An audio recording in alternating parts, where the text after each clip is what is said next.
Hello बच्चों, कैसे हैं। आज हम सॉल्व करेंगे क्वेश्चन एक्सरसाइज 36 फैक्टराइजेशन का।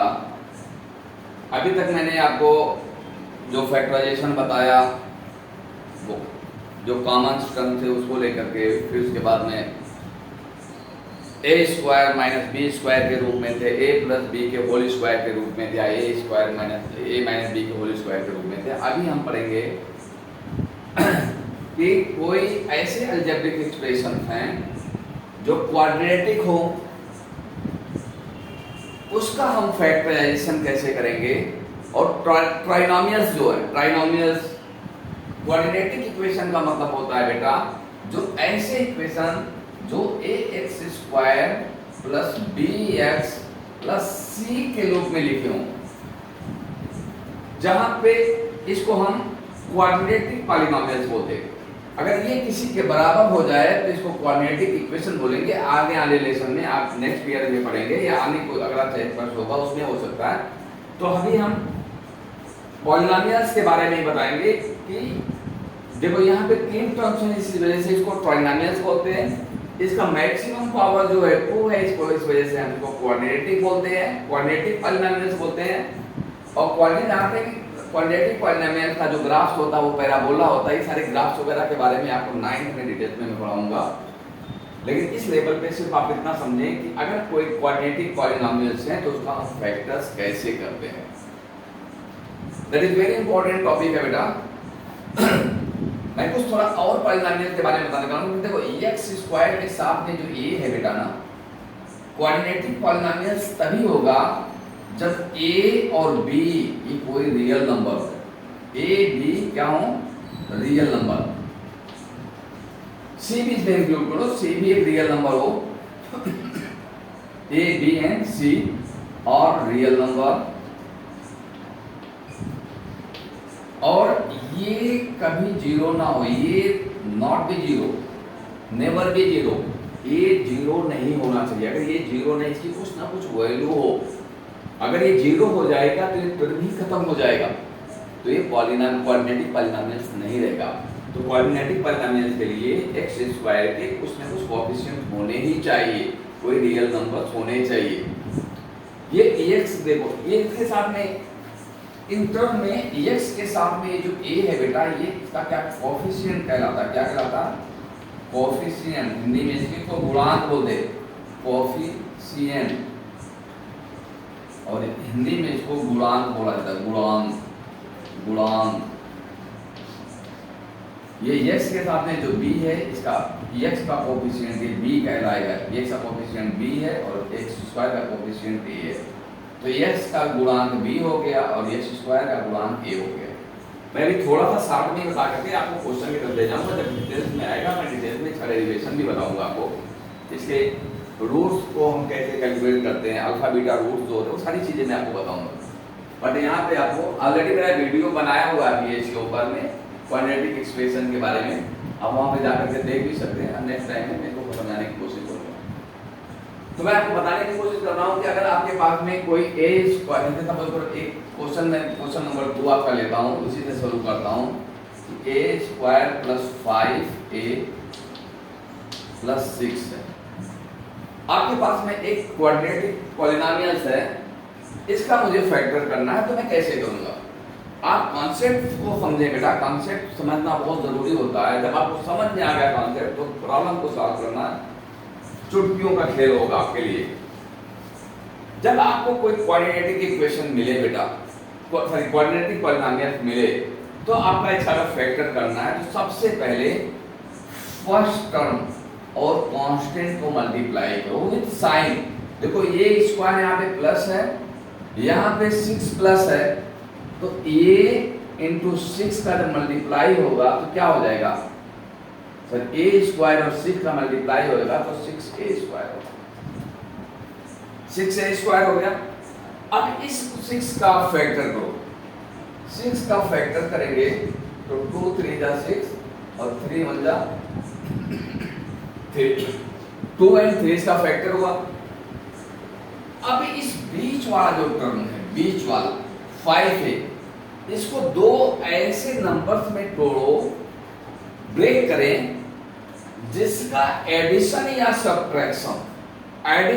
सब्ट्रैक्शन प्लस 5a आए और इसका मल्टीप्लिकेशन 6a स्क्वायर आए। मेरी बात समझ में आई कि नहीं? ये जो 5a है बीच का जो टर्म है, सेकेंड टर्म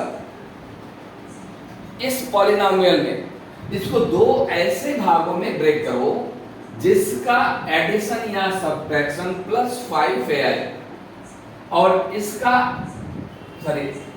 एडिशन या सब्ट्रैक्शन प्लस 5a आए और इसका मल्टीप्लिकेशन प्लस 6a स्क्वायर आए। तो चलो देखते हैं। मैंने फैक्टर करने से आपको समझ में आ जाता कि इसको टर्म को किस फैक्टर में, इसी फैक्टर में मल्टीप्लाई हो। 6a स्क्वायर से आना चाहिए, 6a स्क्वायर से ज्यादा ना आए। यहां पे मैंने 6 का मल्टीप्लिकेशन, जो वेरिएबल्स इसके साथ में तो ऑलरेडी लगेगा, तो वेरिएबल का मल्टीप्लाई होकर के वेरिएबल का स्क्वायर आ जाएगा। नंबर में प्रॉब्लम होते हैं, तो नंबर को हम फैक्टर करें तो आप देखें आपको क्या मिलेगा टर्म a स्क्वायर। अगर मैं इसको 3a प्लस 2a प्लस 6 लिखूं तो कोई प्रॉब्लम है क्या भाई? 3a plus 2a plus 5a बराबर हो जाएगा और 3a into 2a equal to 6a square हो जाएगा। ऐसा पेयर बनाने के लिए क्या करना पड़ता है? 4 टर्म इसमें आने चाहिए थे, 3 टर्म, एक टर्म को तोड़ा हमने 2 टर्म में, अब 4 टर्म हो गए।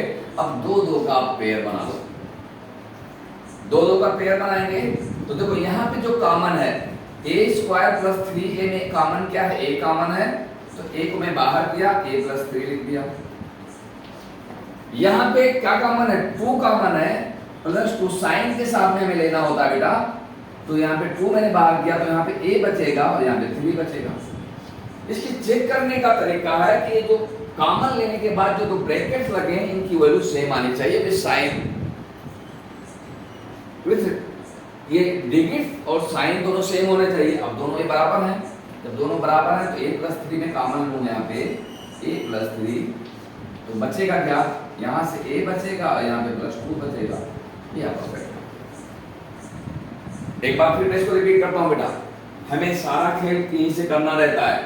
किसी क्वाड्रेटिक पॉलिनोमियल्स का अगर हम फैक्टर करते हैं, उसका फैक्टराइजेशन करना है, तो हम जो बीच वाला टर्म होता है उसको 2 ऐसे भागों में ब्रेक करें जिसका मल्टीपल पहले और लास्ट टर्म के मल्टीपल के बराबर आए विद साइन, और जिसका एडिशन और सब्ट्रैक्शन प्लस 5a आए। तो ये 4 टर्म बनेंगे, 4 टर्म में 2 का हम पेयर बनाएंगे और इस तरह से सिर्फ हमें क्या लेना है? कॉमन को बाहर ले लेना है, फिर फैक्टर हो जाएंगे। एक क्वेश्चन था, अगला क्वेश्चन देखता हूं, आपको समझ में आया होगा। मैंने कोशिश किया आपको बढ़िया से एक्सप्लेन करने की। अगला क्वेश्चन आप देखें,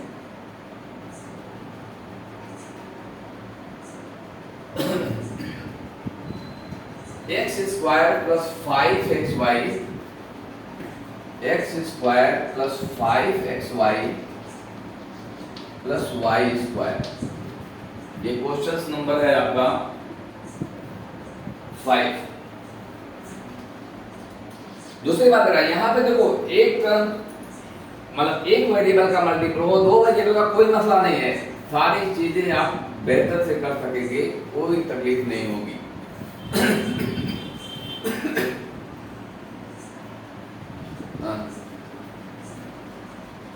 क्वेश्चन नंबर 6 है,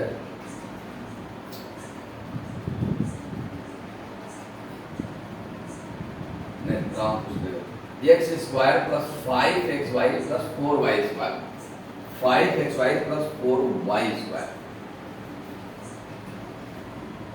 ये क्वेश्चन नंबर 5 है।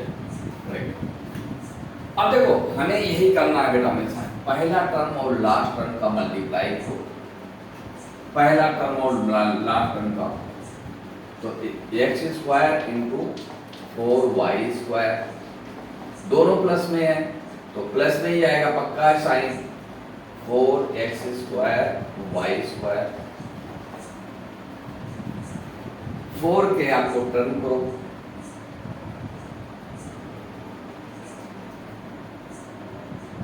4 का फैक्टर करो, 2 2 जा 4, 2 1 जा 2, और सबका फैक्टर 1 होता है बेटा। 1 तो एक फैक्टर होता है, कभी कभी में 1 लेने पड़ते हैं। मैंने क्या बताया कि बीच वाले टर्म को, इस बीच वाले टर्म को ऐसे दो टर्म में आपको तोड़ना है जिसका एडिशन सब्ट्रैक्शन 5xy² आए और जिसका मल्टीप्लिकेशन 4y आए। कहीं गलत तो नहीं हुआ? हाँ।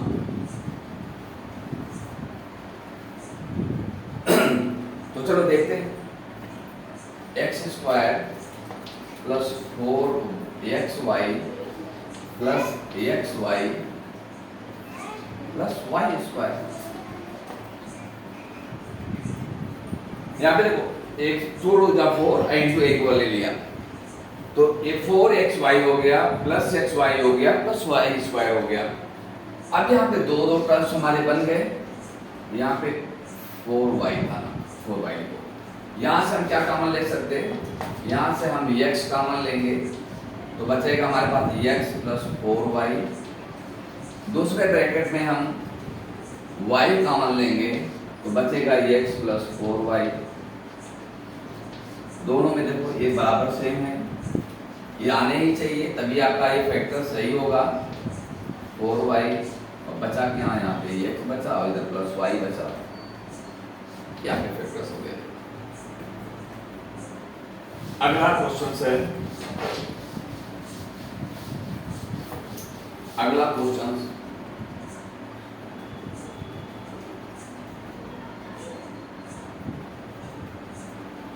2a प्लस b का होल स्क्वायर। 17वां question number 17। 2a plus b का होल स्क्वायर, उसके बाद है प्लस 5 ब्रैकेट में 2a प्लस b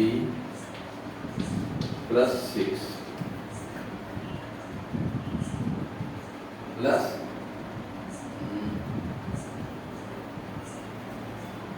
6। अब देखो बेटा, इसका हमें फैक्टर करना है। 2a प्लस b का होल स्क्वायर प्लस 5 ब्रैकेट में 2a प्लस b प्लस 6। अब यहाँ दो टर्म्स के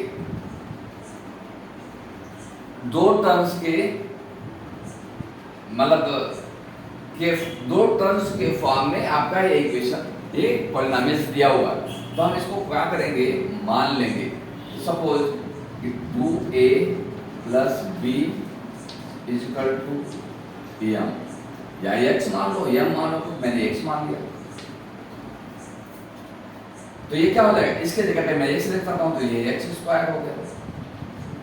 5 इसके जगह पे मैंने तो x हो गया, ये 6 हो गया। अब देखो ये सिंपलेस्ट फॉर्म आ गया था, यहाँ थोड़ा कॉम्प्लिकेटेड दिख रहा था। तो ऐसे जब दो या दो से अधिक टर्म्स में आपके वेरिएबल्स हों तो आप उसको कोई एक वेरिएबल्स मान लें, बाद में उसकी वैल्यू पुट करके हम उसको सिंपलीफाई कर लेंगे। सेम वही तरीका, इसका मल्टीप्लाई करोगे 6x² होगा, 6 का फैक्टर करोगे 2 3 जा 6, 3 1 जा 3। इसको बीच वाले को हमें दो भागों में ऐसा ब्रेक करना है जिसका एडिशन सब्ट्रैक्शन प्लस 5x आए, मल्टीप्लिकेशन 6x² आए। तो ये x² plus 3x plus 2x plus 6, यहाँ से आप x कॉमन लोगे तो x प्लस 3, यहाँ पे 2 कॉमन लोगे प्लस 2, तो x प्लस 3। आप आगे आएंगे तो इसको क्वेश्चन को हाँ यहाँ पे निकालो। एक ब्रैकेट में आप हो गया x प्लस 3 और दूसरे ब्रैकेट में हो गया x प्लस 2। अब कुछ नहीं करना है, x की वैल्यू पुट कर दो। x की वैल्यू आपने क्या है? 2a प्लस b माना है, तो 2a प्लस b प्लस 3 हो गया, और दूसरे में हो जाएगा 2a प्लस b प्लस 2 हो जाएगा। ये आपका फैक्टर हो जाएगा। अगला क्वेश्चन जो मुझे लग रहा है हार्ड है, अगर आपको कुछ में कुछ तकलीफ और होगी बेटा तो आप उसको बिना झिझक आप पूछ सकते हो। दूसरा है एक 8 + 20 क्वेश्चन है, थोड़ा सा उल्टा कर दिया है, कोई मसला नहीं है। 8 20 है, 8 + 6 a + b 20, 8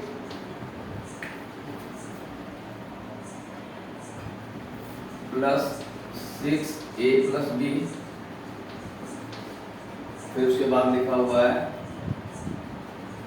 -5 a + b -5 a + b का होल स्क्वायर।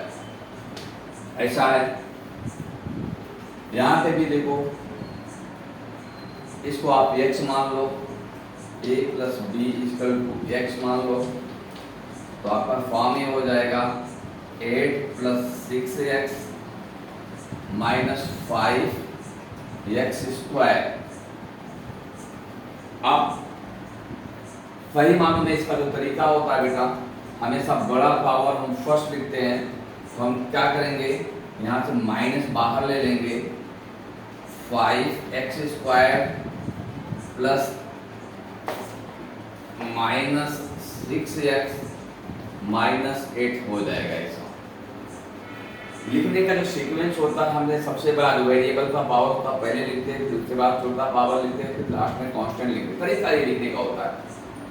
आप चाहें तो फैक्टर आपका यहाँ पे भी हो जाएगा, लेकिन मैं बताना चाह रहा हूँ कि आप एक सीक्वेंस से लिखेंगे तो मिस्टेक होने के चांसेस कम होते हैं। आप ऐसा लिखें और कोई प्रॉब्लम नहीं होगा।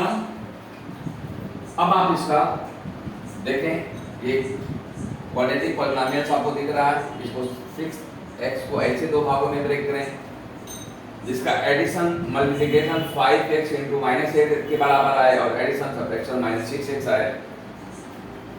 तो देखो कैसे करेंगे, इसको और इसको मल्टीप्लाई करो, 5x² -8 का मल्टीप्लाई करोगे तो वैल्यू हो जाएगा -40x²। 40 का फैक्टर करो, 2 × 10 = 40, 2 × 20 = 40, 2 × 1 = 2 0, 2 × 5 = 10, 5 × 1 = 5। ठीक है। अब देखो हमें कितना कितना लेना है, इसी में हमें फैक्टर को बैठाने होते हैं। 5 × 2 = 10 और 4 लो तो 10 में से 4 माइनस हो जाएगा तो आपका 6 बच सकता है, और 10 × 4 = 40 होता ही है, तो आप इसको माइनस ऐसे रहने दो ब्रैकेट में। यहाँ पे तो आपको समझ में आया ना मैंने क्यों इस तरह से लिख दिया बेटा, क्योंकि मैंने माइनस बाहर लिया तो ये प्लस हो जाएगा, ये माइनस हो जाएंगे, माइनस को मैंने एक सीक्वेंस में लिया। जो क्वाड्रेटिक का सीक्वेंस होता है ax² + bx + c, इस सीक्वेंस में मैंने लिखने की कोशिश किया, तो ये आपको एक क्वाड्रेटिक पॉलिनोमियल्स के रूप में लिखा। और इसका फैक्टर हम जो प्रैक्टिस बार बार करते हैं ऐसे करते हैं, अगर ये नंबर्स उल्टे हो जाते हैं तो हम बच्चे मिस्टेक करते हैं, इस वजह से हमें उस फॉर्म में ले आना जरूरी होता है। तो 5x² -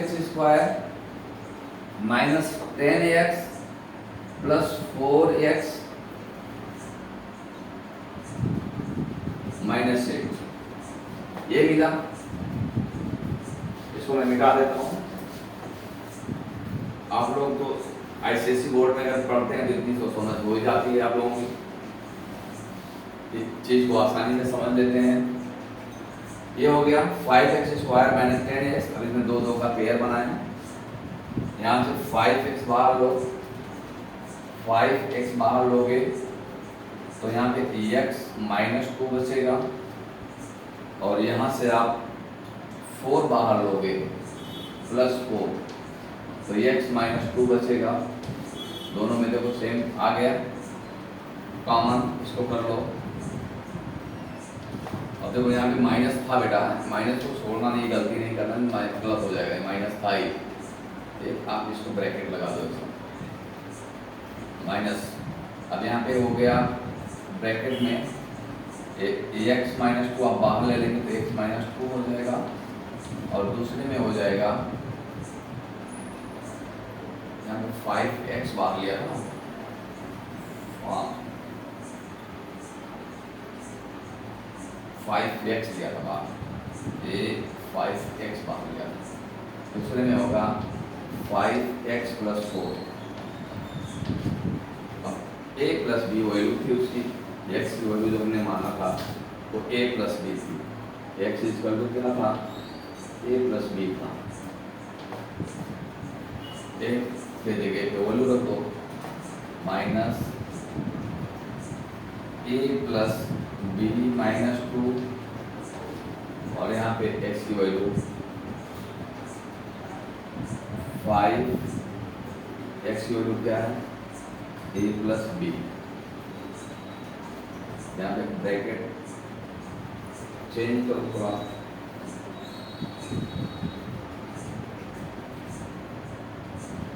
चेंज कर दो, सही, a + b + 4, ये हो गया। इसको सिंप्लीफाई करो, -a + b - 2। यहाँ पे जब आप सिंप्लीफाई करेंगे इसको तो ये 5 इन दोनों के लिए है, 5 अंदर ले लो ब्रैकेट में, 5a + 5b + 4, ये आपका आंसर हो जाएगा। माइनस यहाँ पे, माइनस का मतलब ऐसा नहीं कि आप दोनों के साथ में लगाओगे, मल्टीप्लिकेशन में एक ही जगह पे, अगर यही एडिशन और सब्ट्रैक्शन बीच में होता तो सब पे जाता। इस तरह से आप प्रॉब्लम को सॉल्व करेंगे। तो मैंने एक्सरसाइज 13 को भी आपको सॉल्व करके बता दिया। अगर आपको इसमें किसी को और कोई प्रॉब्लम रहेगा तो वो पूछ सकता है कमेंट करके, मैं उसको मतलब बताने की कोशिश करूँगा। जय हिंद बच्चों।